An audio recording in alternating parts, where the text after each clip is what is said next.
Hey everybody, it's Jason Calacanis. This is a launch ticker breaking news story brought to you by our friends at Bing. Yes, you've heard it today. Steve Ballmer is resigning from Microsoft Corporation in the next 12 months. Some background on that, of course. He was CEO for the last 14 years, starting in 2000, taking over from his classmate at Harvard, Bill Gates. And he was number 30 in terms of the employee count, starting at Microsoft back in 1980. So the gentleman put in a good 34 years of his life, basically dedicated his life to this company. And he's going to stay on until the new CEO is in place. They say it will take 12 months or up to 12 months. If he doesn't get it done in 12 months, I'm sure he'd stay 15 or 18 or whatever it is. He's obviously not going to leave the company in shambles or with any problems. And the board has started the recruitment process. So who is going to replace him? Wow, there's a lot of different speculation going on here. You have the cloud group head, Satya Nadella, who runs the new profitable engineering division. You have Microsoft VP Julie Larson Green, who is a 20-year vet, and she oversees Xbox, the hardware, mobile, and more. Perhaps the former head of Skype, Tony Bates. The Nokia CEO, Stephen Elop, CEO Reed Hastings, who was a 5-year board member on Microsoft and supposedly is a big buddy of Bill Gates and Steve Ballmer. They both loved having on there. Some people joking on Twitter about David Sachs of Yammer, which is kind of serious, and then Kevin Rose joking that maybe Chamath Palihapitiya from Facebook and Social Capital Partnership will take over. There's a lot of different possibilities, but no obvious one. And so what this means is we're in for a long, drawn-out process. And nobody really knows if there's an internal person or there's an external person. It's such a big company that it's very hard to imagine the right person because the skill set needs to be so diverse.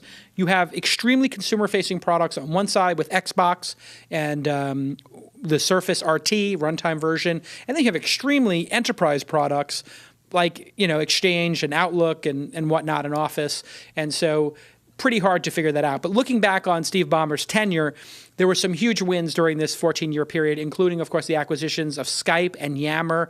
Most people believe that those were two very loved products that were that were purchased at a decent price and still loved products. They didn't screw up those acquisitions, at least not yet. And that means a lot for big companies to not screw these things up. Xbox, huge win. Xbox is the number one gaming platform, and they make a tidy chunk of change off of that. And everybody laughed at Ballmer and Microsoft when they said they were going to go into the video game console business. What do you know about video games, they said.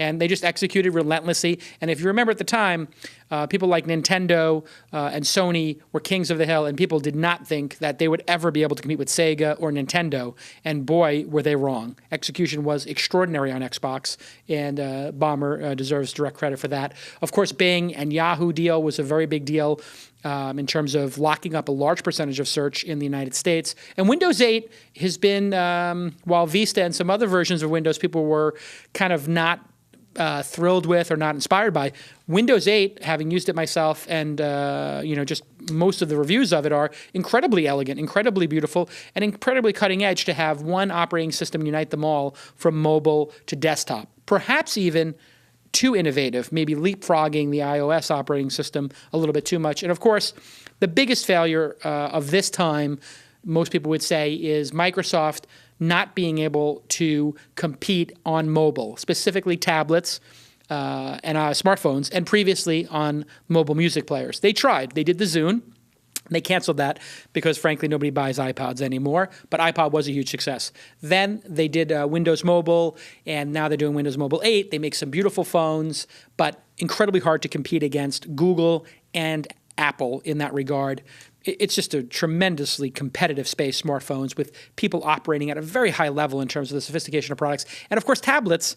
The iPad was such an extraordinary, extraordinary product, and Steve Jobs was so extraordinary at getting consumer right that Microsoft's big failure might be better interpreted as not their inability to make great consumer products, but their inability to compete with the greatest consumer product creator of all time, Steve Jobs.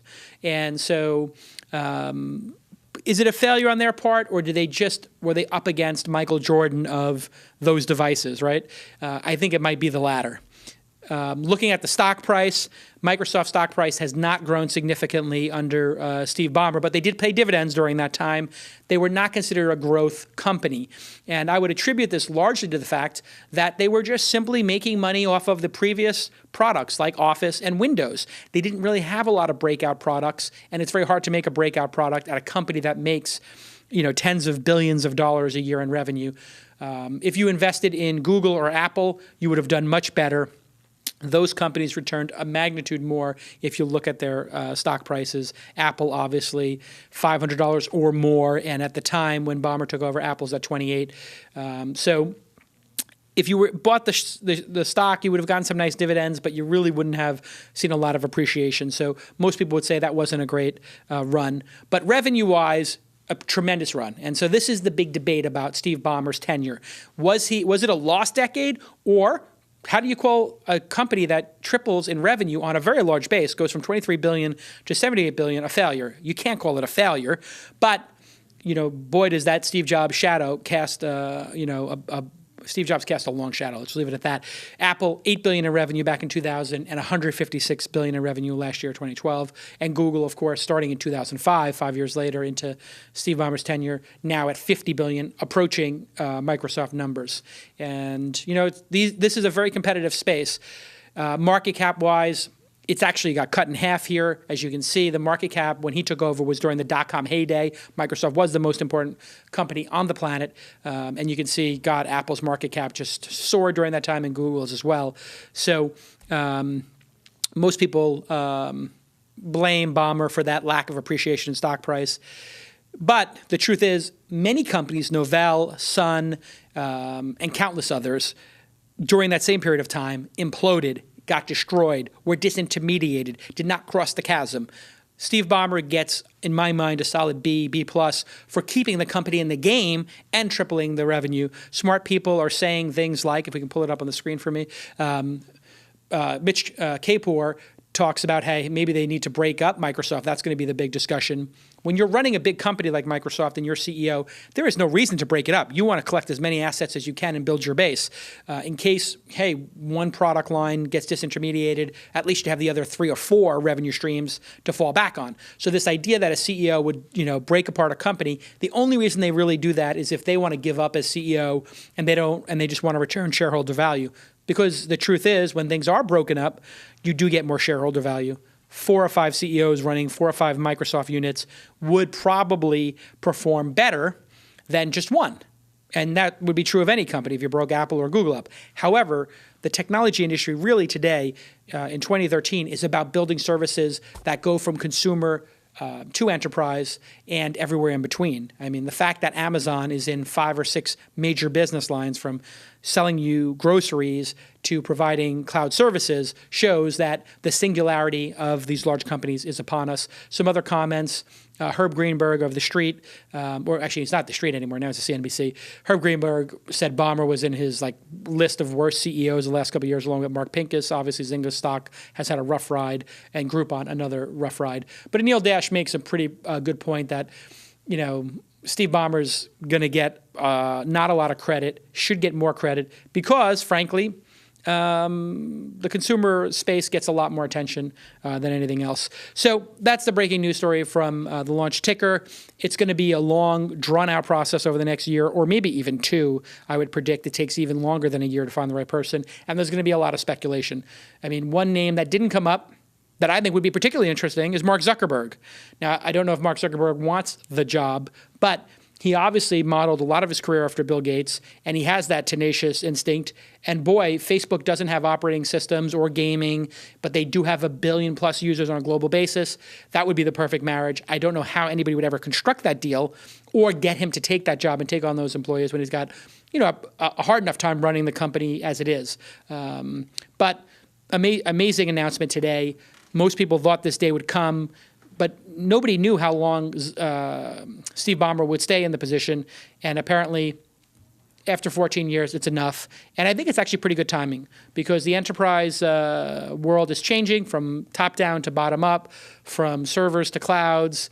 It's changing radically. And I think Microsoft will be well positioned, and this is a huge opportunity, obviously, for somebody to come in and make a big impact. Reed Hastings, not sure he would take the gig, but boy, would that be fascinating to see somebody like Reed Hastings, who understands the entertainment business over here and is a classic geek on the other side.